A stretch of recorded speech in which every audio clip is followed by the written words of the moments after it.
show us. But we would never forget our escape from Vietnam. We were lost. What was your job in Vietnam? University professor. We had no home. Do you have any family in Canada? No, sir.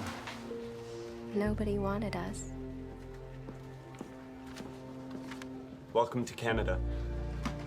Canada chose us. Canadians opened their borders, their homes, and their hearts to more than 100,000 refugees fleeing persecution after the Vietnam War. We were home. As part of Rogers TV's local campaign coverage of the federal election, registered candidates can request a 2-minute candidate message to air on their local Rogers TV channel. Registered candidates can contact the station manager via rogerstv.com.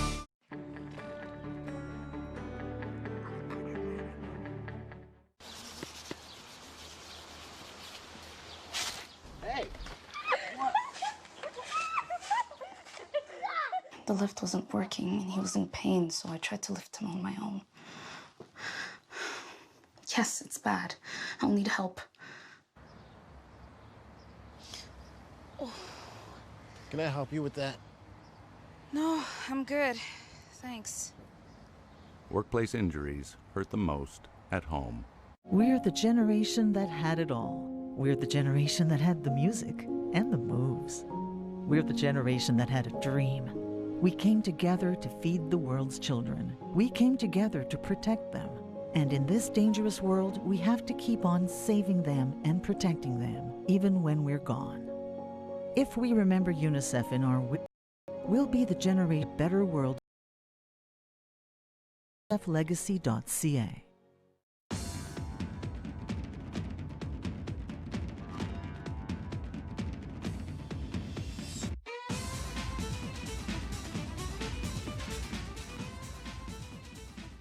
Welcome to Out of the Fog. I'm Melissa Royle. Tonight we have Bolger from NLCU, who's here to talk about International Credit Union Day and all the exciting events they have planned in our community to celebrate it. Then we have Niamh Redmond, who started a petition to get the direct flight from St. John's to Dublin, Ireland, back on the go. So we'll speak with her about the importance of a direct link to Europe and how you can add your name to the petition. Finally, we speak with Glenda and Roberson of Kitchens for Missions, a really exciting new fundraiser happening this weekend, all in support of mental health and with funds going to the $1 a Day Foundation. So stay tuned, we'll be right back with those guests.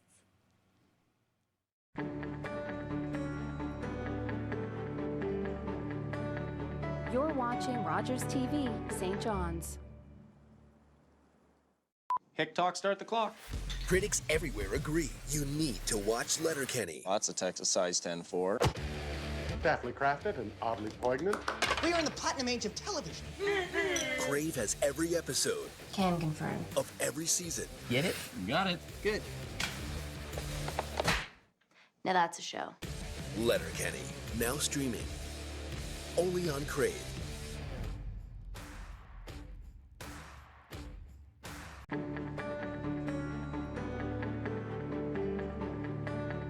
You're watching Rogers TV, St. John's.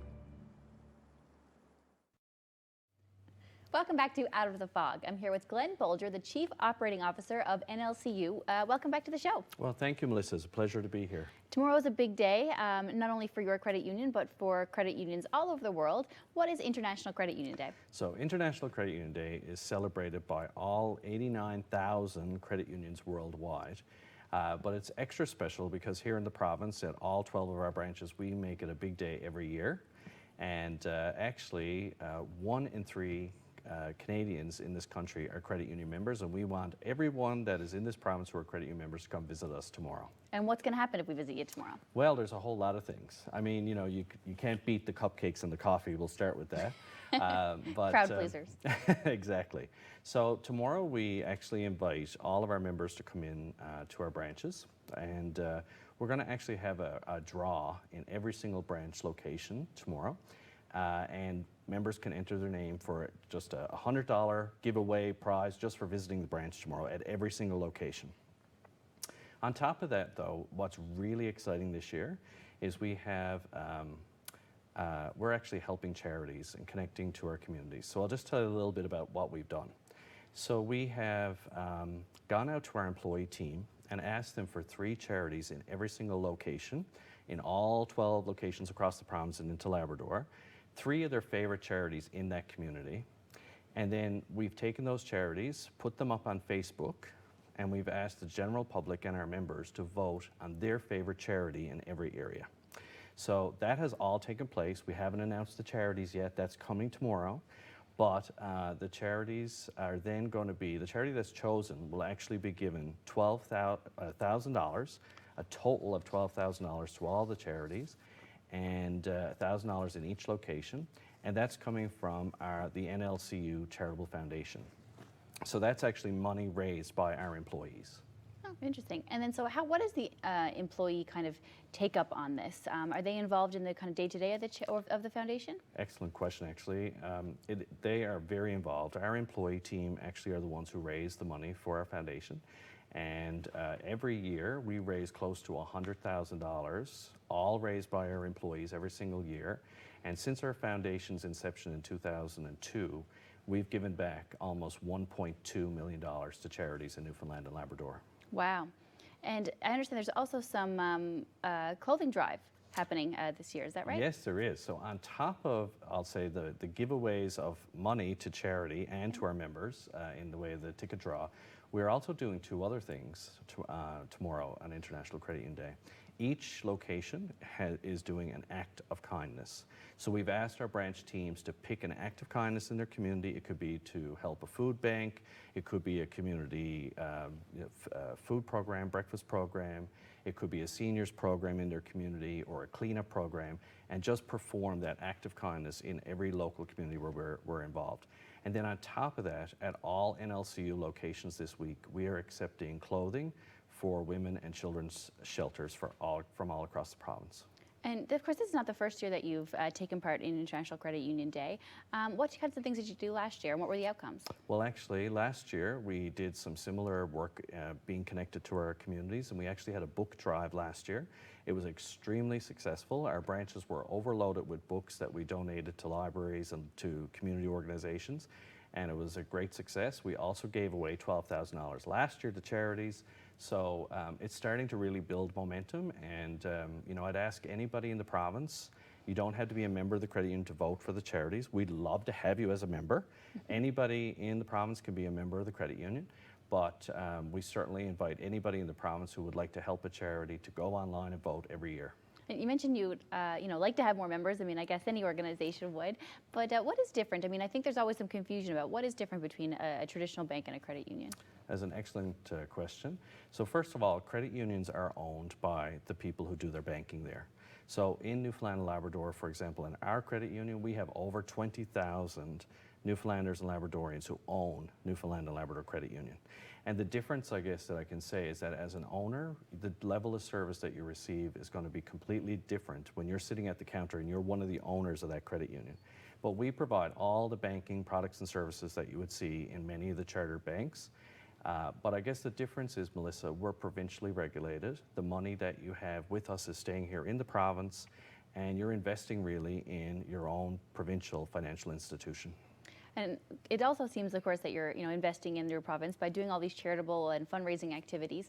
Why is that so important to your organization? So, as being part of the credit union, it's really important for us to be connected with every single community where we have branches, and to be giving to the charities that build the social fabric of everywhere where we live and work. So actually built into every job description of all of our employees is the requirement to do volunteer work. We actually ask our employees to get out in their communities, to actually do things to help make their communities stronger and better, because the reality is stronger communities ultimately end up with stronger economies, which makes a stronger credit union. So we really believe as an organization in giving back to the communities where we live and work. Wonderful. Well, if people would like to find out more information about the NLCU or about International Credit Union Day and all of your activities, where could they find it? Well, they can find information about the Credit Union and International Credit Union Day at www.nlcu.com. And you can also find some information about our charitable foundation by going to www.nlcucfc.com.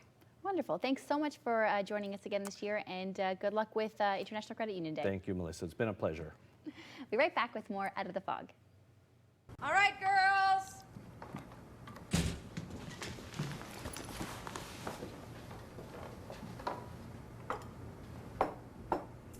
Mom, you said it's played again.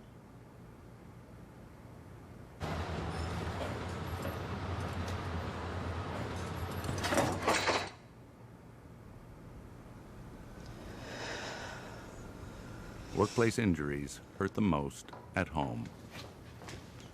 It was our 35th anniversary.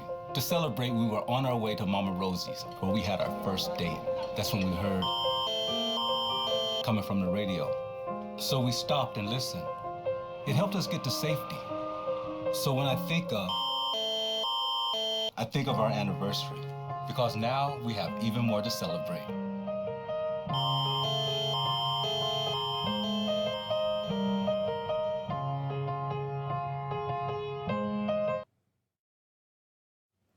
Welcome back to Out of the Fog. I'm here with Niamh Redmond, one of the creators of a petition to reinstate the direct flight from St. John's to Dublin. Welcome to the show. Thanks for having me.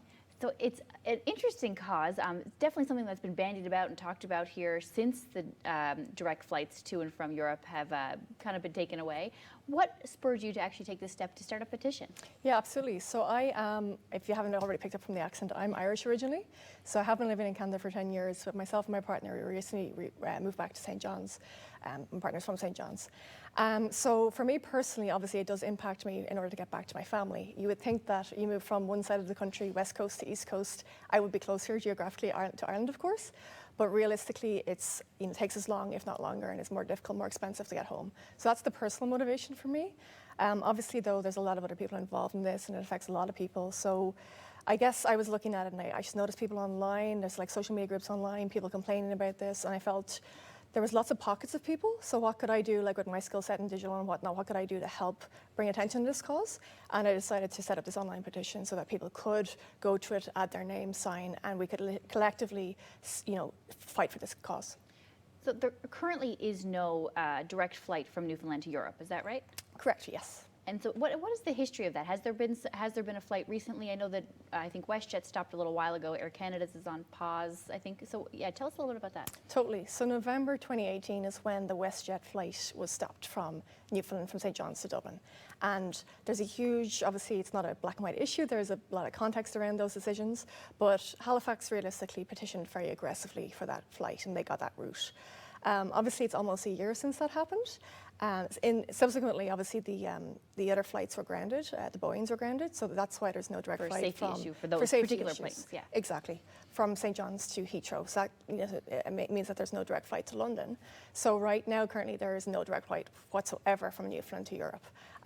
Obviously, there are things people are working on this behind the scenes. I haven't attended a meeting yet, but I am going to attend tomorrow as a member of the passenger advisory panel for St. John's International Airport. So I hope to find out more information about that then. But it's not a kind of black and white issue. It's not a case that the route wasn't profitable. It's not a case that it's not feasible. It's not a case that people don't want this.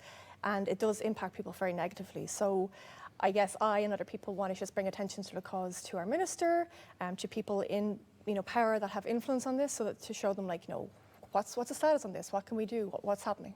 So, I mean, of course, you talked about your own personal interest in wanting to get home a little easier, or where your family's from. But you also made a good point about, there's a lot of other reasons, that a direct link to Europe is good for us. What are some of those reasons? Absolutely. So there is, of course, the historical and the cultural ties. I already talked to you. My family are from the southeast of Ireland. So I'm from Dublin originally, but my dad's family are all from Wexford. Which a lot of Newfoundlanders are from historically. Absolutely. Wexford, Waterford, that whole area of the southeast, a huge amount of emigration came from there to Newfoundland. So we have those cultural and historical ties. And of course, we should respect them. They should be maintained. Aside from that, though, if we kind of put the romanticism aside, there are some really practical reasons in terms of tourism. Obviously, is one. There's those amazing, beautiful videos around Newfoundland that I've seen when I moved here. Nobody, I believe, is seeing them in Europe. And even if they saw them, would they choose to fly here? If it takes 24 hours to get here and it's that expensive, I would question that. There's obviously business implications. The local economy has been impacted by this, tourism. Business from the point of view of just links, so that Newfoundland has international links. Of course, I work in the tech industry personally, so I view Dublin as a tech hub. Like, why aren't there more connections with Dublin as a tech hub? And tech is growing here in this province. Totally. And even just, I mean, I know I'm focused on the direct flight to Europe, particularly Ireland, because I'm biased. But even there was a tech leader who's currently based in New York, and she said that she would come back more often, like to mentor, to make talks at conferences, to perhaps work with the industry here. But she just won't come back because of the flight from New York has also been scrapped, the direct flight. And I can imagine it might have an impact on employment as well and trying to draw people here. Do you ever kind of see, even anecdotally, incidents of that? Yeah, I have definitely. I've heard from sort of fellow Newfoundlanders that are expats that talk to me, like they're based in Vancouver and whatnot. So when I was telling them I'm moving to St. John's, they're giving me information about it. And they did say to me to expect it to be like a little bit more isolating because it's an island and it's harder to get off and whatnot. But I have definitely seen that people are, you know, it's an issue with kind of maybe trying to get people to move here and trying to retain them. So we talked briefly about one of the people who signed the petition yesterday is a doctor who said that they can't get back to see their family frequently, and they are questioning if they'll stay in Newfoundland. They're considering leaving for good. And given the lack of doctors we have in the province at the moment, I myself cannot get a family doctor. I think that's a serious issue. Yeah, no doubt. You know, it's a little ironic that we don't have a direct flight right now because we just have come through a year-long celebrations about the 100 years of, you know, commemorating the Alcock and Brown first transatlantic nonstop flight. I mean, that didn't take very long. I think it only took, you know, it took a long time in terms of how long a direct flight would be now, but certainly less than 24 hours that it takes now. Yes. Where do you come to that number? I mean, how, just logistically, how does it often take, how long does it take to get from here to, say, Dublin? Well, so I was in Europe for 3 weeks recently, and our trip over there took us 15 hours, which is not too bad, but it's still... And where do you go then? Where do most people go if they're trying to come You can fly via Halifax is one route with WestJet.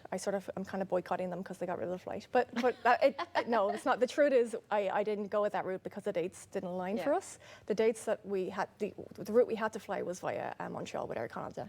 So on the way over it took 15 hours, but on the way back it took door to door 24 hours. So there was an 8-hour layover in Montreal. And for what should be a 5-hour direct flight, I think that's insane. And, you know, you kind of joke about boycotting Halifax and that Halifax kind of took our flight maybe to Ireland. You also kind of alluded to some kind of, you know, efforts they took to try to secure the direct flight to Halifax. What are some things that Halifax did to get that, and can we learn from them? So I personally am fully up to date on that. I know that they did petition very aggressively for it, and I know that there are, so for example, one of the Irish honorary consuls was involved. Jim Kelly, he's kind of the Irish consul for immigrants, I believe, and he was involved in that because he wanted to see the people of Nova Scotia, Irish expats and whatnot, have a route to Europe and the province of Nova Scotia in general. I know they petitioned aggressively, and there was, I'm not up to date on the full details of it, but what I am aware of, what people have mentioned, is that there was issues around with landing fees and whatnot, and they sort of put together like this package, I believe, to kind of entice WestJet there. Oh, interesting. So with this petition that you signed, how has the reaction been so far? How many signatures are you up to now? So in just over a month it's been running, we have almost 2,500 signatures. Just before I came in here now there was 2,470, and obviously hoping to get to the 2,500 mark. The platform that the petition is on, it automatically sends an email to the people that the petition is directed to. This is on change.org, right? Exactly, change.org. Okay. So if you go to Google or if you go to change.org and you look up petition to reinstate a direct flight from Newfoundland to Ireland, it'll come up. So and obviously I'd encourage people to sign it and share it, please, because it will be sent to and presented to all the people listed on that. And so, sorry, that's once it reaches 2,500? Yes. So and then it are there works other goals exactly. after that? Yes, the current goal obviously is to get to 2,500, but it sort of goes up incrementally. So the next one would be 3,000 or whatnot. And my view on it, and people I've spoken to, is like, why stop? You know, let's keep going. Let's get more and more signatures. Let's get thousands of signatures to prove the need for this. And obviously the end goal is to try to get the flight back. But with the petition, what do you kind of see as the kind of medium goal? What can the petition do to help achieve that? I think really just raising attention, like raising awareness for this. People are obviously, a lot of people I've heard from are very disappointed that they can't fly. They're disappointed with the decision that the flight was scrapped and that like other airlines haven't stepped up or there isn't, you know, a solution put in place. So I think just raising awareness to the fact that we, you know, we're not this have-not isolated province. Like we have an internationally designated airport. Of course we should have direct flights, multiple direct flights to multiple places. Wonderful. Thank you so much. So we'll direct everyone to try to find the petition if they're interested in signing. The best way you said to find it is by Googling it? I think so. Google or change.org, and it's petition to reinstate a direct flight from Newfoundland to Ireland. And I think they can check out your Twitter as well. Is that Yes, right? If correct. they want? All right, wonderful. We'll pop that up there. Well, thank you so much for joining us and for having this conversation. I hope for selfish reasons and the reasons that you've talked about that someday we get the flight back. Thank you so much for having me. Thanks Appreciate a lot. it. We'll be right back with more Out of the Fog. Call the Rogers TV viewer response line, email us, or connect with us on social media. Welcome back to Out of the Fog. I'm here with Glenda and Roberson, one of the organizers of Kitchens for Missions. Welcome to the show. Thanks. Great to be here. So what was the genesis and the origin of this new organization you started? Well, Kitchens for Missions was sparked after Anthony Bourdain's loss with depression. His suicide really rocked the culinary world, and we wanted to do something to help with mental health services, more specifically within the hospitality industry, because it is such a big concern in that industry, and also just to really give back to that community. They gave so much to us. So in order to kind of raise awareness and raise funds for this, you started a really, really cool initiative in British Columbia. Tell us about that. Yes, thank you. Well, Kitchens for Missions, we wanted to kind of flip the gala dinner on its head. So instead of having our guests having dinner in a stuffy ballroom, we give them the opportunity to have dinner at one of the participating restaurants. There's 11 restaurants here in St. John's participating this year. And everybody on the same night will have dinner at the Kitchens for Missions table of the restaurant of their choosing. And the culinary team within that restaurant prepares a special menu for that table. And then included in that dinner, they get to come to the after party, which here in St. John's is going to be very exciting at the Kitty Vitty Brewery. The Once will be performing. Oh, amazing. Which is I fantastic. Love the Once. So we're so excited that they're on board. And it's, it's an exclusive opportunity, but to raise funds for an amazing organization and a great cause of mental health services within the community. And we've chosen $1 a day. $1 a Day, a well-known organization in our community for sure. But if anyone's not familiar with them yet, what kind of services do they offer? What's their deal? Well, $1 a Day really came together to kind of bridge the gap between the need for mental health and addictions programs and the availability. So they opt to, all of the funds that they raise go directly to organizations within the community. They are nationwide, but for the Kitchens for Missions event in St. John's, they will be targeting community organizations to receive the funds from that event. And the event that's happening here in St. John's, what was the uptake of the restaurant community here? Obviously, you need chefs and restaurants to participate and donate some time to this. So how was the reaction? Who signed up? We were extremely fortunate. Everybody got on board right away. We have Mallard Cottage, the Merchant Tavern, Chinched, the Adelaide Oyster House, Terra Restaurant, Number 4 Cathedral, the Green Door, Piatto Pizzeria on Duckworth, the Sprout Restaurant. And these are amazing. Evo. You're making me hungry. Yes. And it really gives an opportunity for people with different price points to be able to participate as well. Oh, that's really great.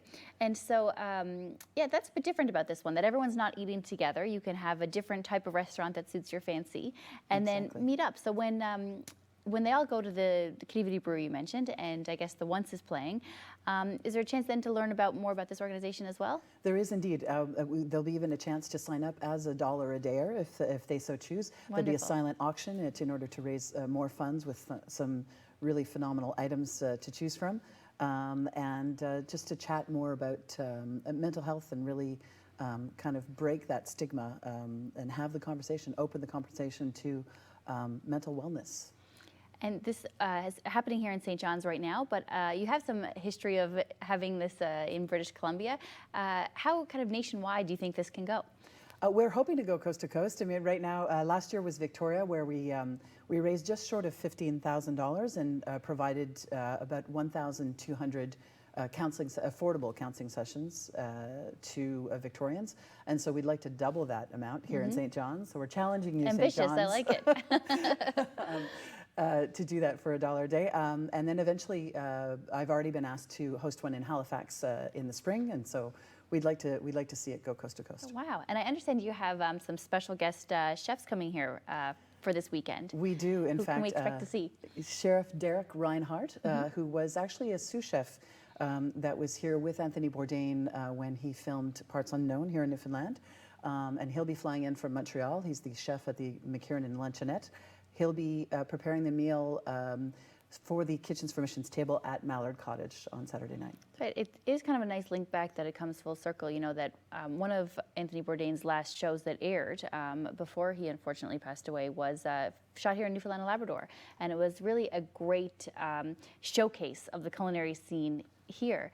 So, you know, what are some of the links that you know of the kitchens and the chefs here in St. John's to Anthony Bourdain? And do you think that helps kind of foster this relationship? I would, yes, absolutely, 100%. I think, well, the Merchant Tavern, of course, with Chef Jeremy Charles, who was very involved, Chef Todd Perrin at Mallard Cottage and Water West, also very involved with the Parts Unknown. The Jag Hotel, who is also one of our sponsors, they hosted Anthony during his stay when he was here in St. John's. And so I think everybody was very connected and very encouraged to be involved because of that connection. And so we're very grateful to everyone. Because it is an important conversation to have. So if people want to come to Kitchens for Missions, it's happening this weekend. Is there any space left? There are a few spots left. You can even buy individual tickets, which means you'll get to sit with new friends and like-minded people at the restaurant that you choose. So if they just go to the website, which is kitchensformissions.com, and check out tickets, they'll see there's different price points depending on the restaurants, and there's something for everyone. We have, you know, for vegans and vegetarians to our carnivores.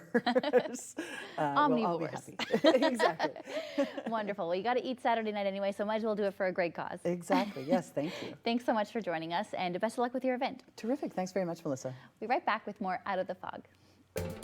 Call the Rogers TV viewer response line, email us, or connect with us on social media.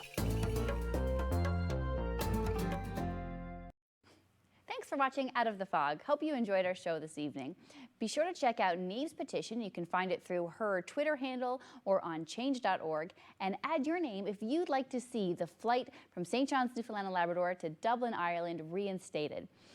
And then get your tickets for Kitchens for Missions. It sounds like a really great time in support of a really important cause, mental health awareness and fundraising through $1 a Day Foundation, an absolutely fantastic organization here in our community. And then we're going to leave you tonight with a glimpse into last year's Kitchens for Missions that took place in British Columbia. So it'll give you a sense of what you might see if you go to the event this weekend. Thanks so much for watching, and we'll see you next time on Out of the Fog.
Call the Rogers TV viewer response line, email us, or connect with us on social media.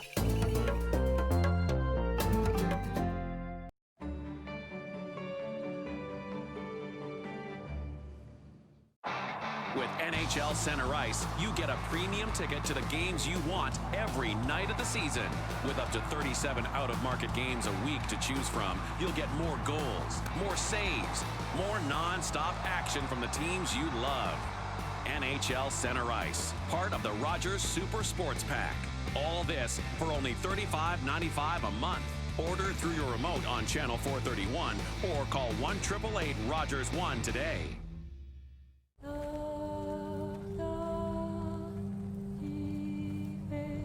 Our ancestors came here from France to build a better life. We lived here happily for generations,